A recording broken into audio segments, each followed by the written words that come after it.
안녕하세요. 경이로운 경제 아나운서 조수민입니다.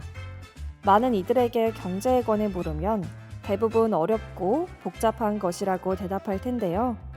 그러나 우리의 일상생활 하나하나가 모두 경제와 관련되어 있습니다. 그렇다면 어떻게 경제를 쉽고 재미있게 알아갈 수 있을까요? 오늘 제가 도와드리겠습니다. 경이로운 경제 지금 시작합니다.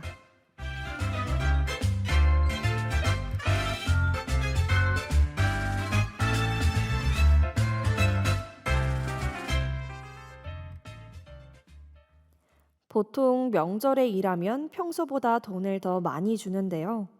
지난 추석 연휴 기간 전부치기, 벌초와 같은 이색 아르바이트가 주목받았다고 합니다. 취업 포털 알바몬에 따르면 취업 준비생의 57%는 이번 추석 연휴에 단기 아르바이트를 희망하는 것으로 조사됐다는데요. 명절에 아르바이트 하려는 사람이 늘면서 전에 볼 수 없었던 이색 아르바이트가 등장한 것입니다. 지난 일주일간 당근마켓에 올라온 일자리 가운데 11% 이상이 추석 단기 아르바이트 관련 글이었는데요. 이 가운데 벌초나 가정집 정리정돈, 반려견에게 밥 주고 운동시키기 등의 아르바이트도 눈길을 끌었고, 떡을 포장하거나 반찬 가게에서 전을 부칠 사람을 찾는다는 구인글도 등장했습니다. 이런 단기 아르바이트는 대체로 시급이 10,000원 이상으로 높게 형성되어 있는데요. 일자리를 구하기가 쉽고 단기간 근무로 목돈을 모을 수 있다 보니 취업 준비생과 대학생들 사이에서 인기가 높았다고 합니다. 이뿐만 아니라 추석을 앞두고 많은 이슈가 있었는데요. 오늘은 특히 기업에 집중해서 이슈를 경이롭게 짚어보겠습니다. 그럼 노래 한 곡 듣고 첫 번째 경제 이슈로 넘어가 보겠습니다. 피아노맨의 사랑한다는 말로는 듣고 왔습니다. 오늘의 첫 번째 경제 이슈는 이스타항공의 회생입니다. 이스타항공이 지난 17일 서울회생법원에 경영 정상화 방안이 담긴 회생 계획안을 제출했습니다. 이스타항공이 제출한 회생 계획안에는 현재까지 확정된 채권액뿐만 아니라 미확정된 채권 변제 계획도 담겨 있는데요. 공익채권인 체불임금과 퇴직금 등은 700억 원 이상이며 리스사와 카드사 등에 지급해야 하는 회생채권은 2천억 원이 넘는 것으로 알려졌습니다. 항공업계에서는 이스타항공의 미확정 채권을 포함하면 총 채권액이 최대 4천억 원까지 올라갈 것으로 보고 있는데요. 미확정 채권을 포함했을 때 추산되는 금액이 높아지는 이유는 우리가 탑승하는 대부분의 항공기가 리스 형식으로 항공사가 운영하고 있기 때문입니다. 즉, 항공기가 항공사 소유가 아니라 빌려서 운항하고 있다는 것인데요. 그러나 문제는 현재 운항하지 않는 항공기를 반납했더라도 리스 계약서에 명시된 기간까지의 리스비를 지급해야 한다고 리스사들이 요구하고 있기 때문에 미확정 채권액이 최대 4천억 원까지 올라간다는 것입니다. 이스타항공은 언제부터 그리고 왜 이렇게 많은 채권을 부담하게 됐을까요? 코로나 바이러스 여파로 항공업계 전반이 경영난에 빠지면서 이스타항공을 포함한 제주항공, 티웨이 등 저비용 항공사는 회사를 매각하게 될 위험에 처했는데요. 그중 이스타항공은 매각을 결정하고 본격적으로 매각하는 과정에서 이상직 의원의 보유 지분을 비롯한 많은 논란이 있었지만 지난 6월 중견 건설업체인 주식회사 성정이 이스타항공을 인수하기로 했습니다. 이제 이스타항공에게 남은 건 회사를 다시 살리는 회생입니다. 이스타항공의 새 주인이 된 주식회사 성정이 인수 의지와 능력을 증명해야만 이스타항공의 빠른 정상화가 이루어질 텐데요. 이들은 회생계획안 제출을 앞두고 980억 원 규모의 인수 잔금을 예정보다 조기에 납입할 수 있다고 강조하면서 회생 의지를 밝혔습니다. 그러나 회생 계획안이 쉽게 통과되기 어려울 것이라는 게 중론인데요. 어떠한 이유에서 이스타항공의 회생 계획안 통과가 안개 속으로 빠진 것인지 노래 한 곡 듣고 더 자세히 알아보겠습니다. 제시카의 플라이 듣고 왔습니다. 주식회사 성종은 1,087억 원의 인수금액으로 이스타항공을 인수했지만 이 중 700억 원은 지난 5월 말까지 확정된 공획채권 변제에 쓰고 나머지 387억 원을 지난 6월부터 8월에 걸쳐 발생한 임금 체불액과 퇴직금 충당금, 조세채권 및 회생채권 변제에 쓸 예정으로 알려졌는데요. 문제는 387억 원 중 임금 체불액만 80억 원에 달해 퇴직금 충당금과 조세채권을 장기 채무로 돌린다고 하더라도 조업사나 리스사 등이 가지고 있는 회생채권의 변제 수준은 낮을 수밖에 없는 상황입니다. 이렇게 될 경우 회생 계획안을 통과시키는 채권단이 해당 계획안에 동의하지 않을 가능성이 높습니다. 특히 리스사들이 800억 원에 가까운 리스 채권을 우선 변제하지 않을 경우 항공기를 재리스하기 어렵다는 입장을 고수하고 있기 때문에 이스타항공의 입장은 더욱더 까다로워졌습니다. 이와 관련해 이스타항공 관계자는 회생 계획안 최종안이 나오면 관계인 집회 이전까지 채권단을 설득하는 데 최선을 다할 것이라고 밝혔는데요. 이스타항공의 회생과 관련해 의구심은 계속 제기되는 상황입니다. 사실 항공업계가 범유행을 겪으면서 대한항공과 아시아나항공 같은 대형 항공사는 여객기를 화물기로 전환해 화물 운송을 통해 겨우 수익을 유지할 수 있었습니다. 그러나 소유하고 있는 대부분의 항공기의 크기가 작고 취향지도 많지 않은 저비용 항공사는 그것조차 할 수 없었는데요. 그 영향으로 이스타항공이 현재 상황까지 오게 된 것 같습니다. 채권 변제에 대한 최종 협의는 관계인 집회에서 이루어지는데요. 통상적으로 법원이 회생 계획안을 받은 날에서 한 달 뒤로 관계인 집회 날짜를 정하는 점을 고려하면 늦어도 다음 달 하순에는 이스타항공의 회생 여부가 결정될 것으로 보입니다. 그럼 잠시 노래 듣고 이야기 이어가겠습니다. 1415의 흰 눈이 오면 듣고 왔습니다. 오늘은 이스타항공의 회생 이슈에 관해 알아보았는데요. 제가 이야기를 하는 내내 채권이라는 단어가 머릿속에 들어오셨을 겁니다. 많이 들어본 것 같으면서도 뜻은 정확히 모르시는 분이 많으시죠? 채권이란 정부, 공공단체, 주식회사 등이 일반인으로부터 자금을 조달하기 위해 채무이행 약속증서를 발행하는 증권입니다. 즉, 비교적 거액의 자금을 일시에 조달하기 위해 발행하는 차용 증서인데요.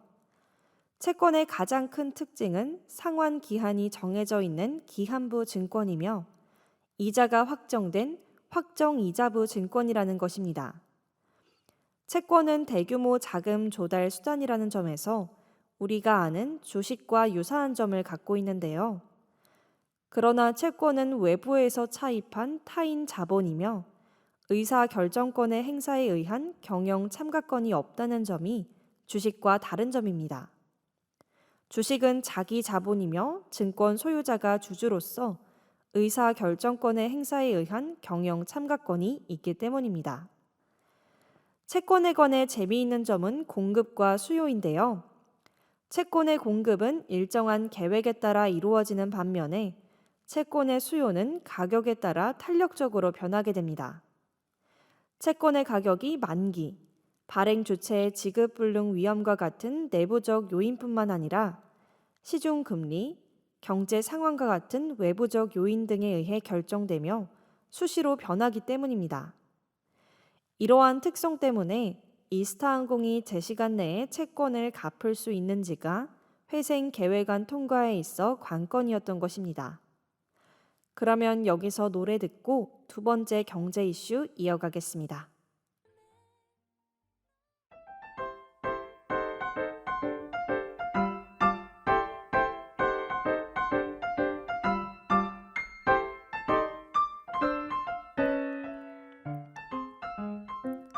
여러분은 지금 경이로운 경제를 듣고 계십니다. 오늘의 경제 이슈는 이스타항공의 회생과 반전 없는 애플입니다.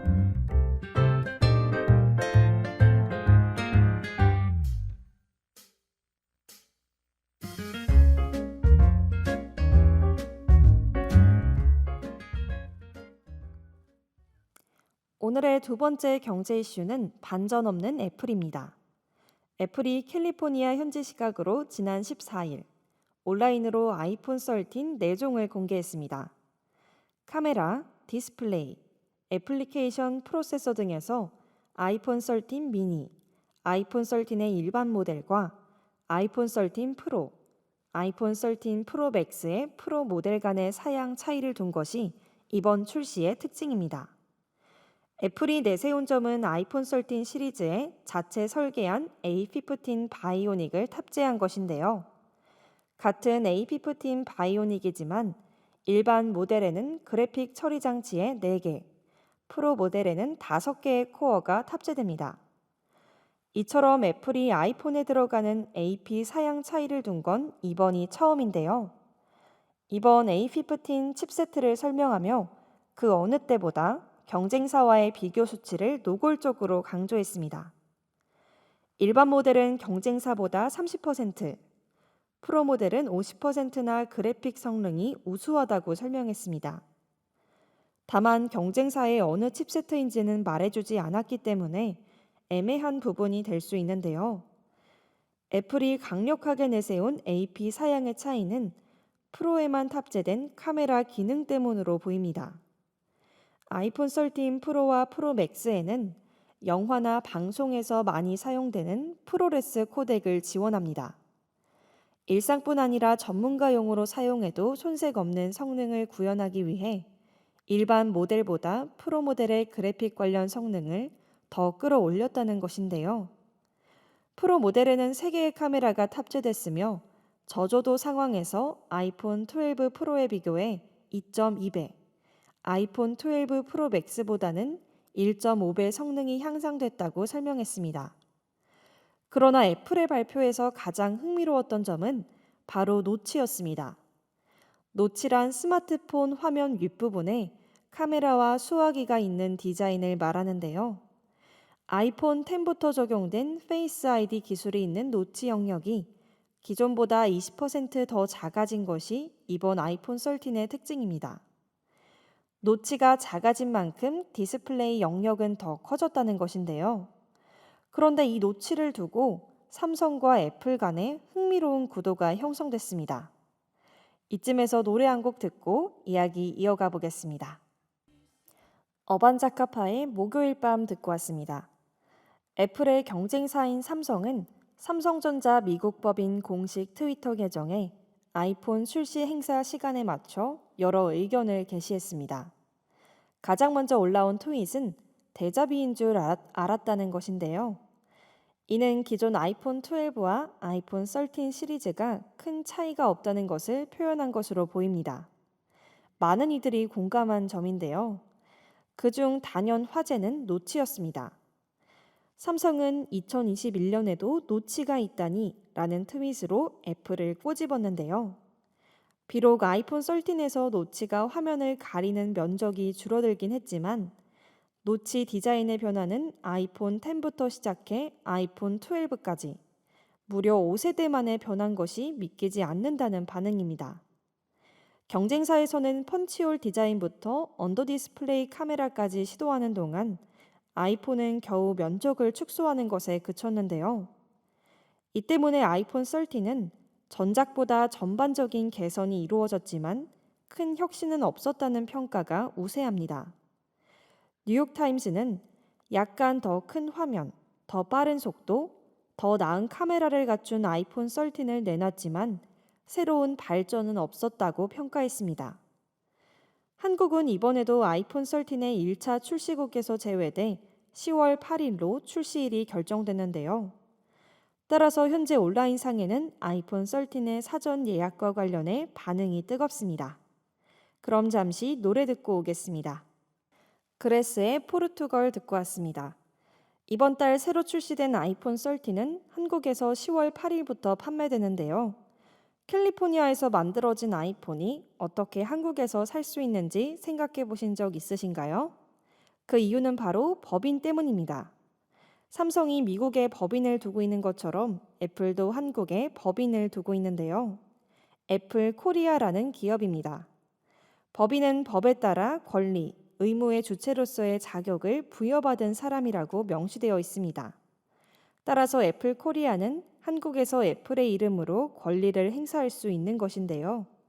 한 회사가 다른 국가에 진출하여 사업을 펼치거나 이익을 내고자 할 때는 두 가지 방법이 있습니다. 애플 코리아의 사례처럼 별도로 법인을 설립할 수도 있지만 지점 형태로도 설립할 수 있습니다.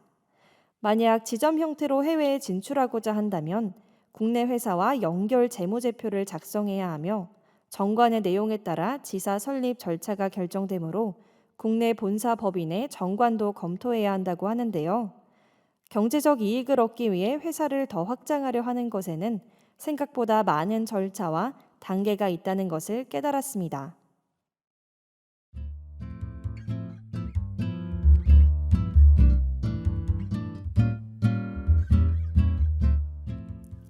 최근 일주일간의 세계 증시 동향을 알아보는 주 스트리트 시간입니다.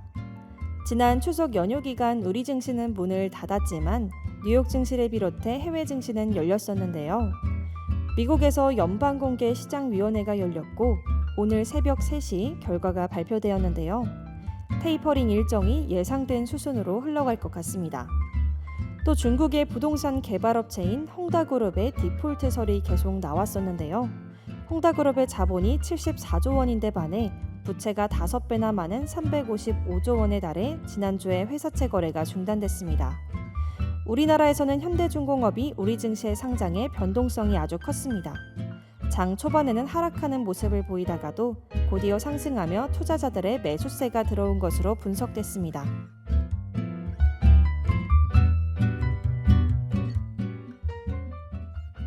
오늘은 이스타항공의 회생과 반전 없는 애플에 관한 이슈를 짚어보았습니다.